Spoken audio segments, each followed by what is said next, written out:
434A. Identify by color which of the graphs on the right is the derivative of the function on the left. Okay, so on the left we have a function drawn in black. Looks like it goes up, it's increasing initially, then it levels out around x equals negative 0.8 maybe, and then it goes down, it's decreasing until it gets to about x equals 0. It levels out again, then it's increasing again. Then it levels out around x equals 1.2 maybe, and then it starts decreasing.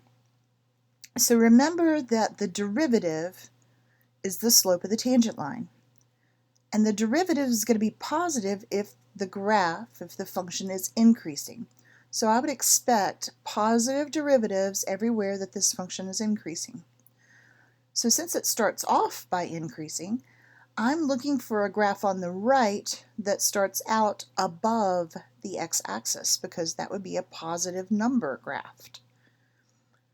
So this is initially going to have a positive derivative, then 0 at about x equals negative 0.8, then negative, so it'll go below the x-axis, then 0 again at 0. Now it looks like they all cross through 0, 0, so that's not going to be helpful, but then it should be positive again, so above the x-axis, and then 0 at about 1.2, and then negative. So the only one over here that starts out above the x-axis is the blue one.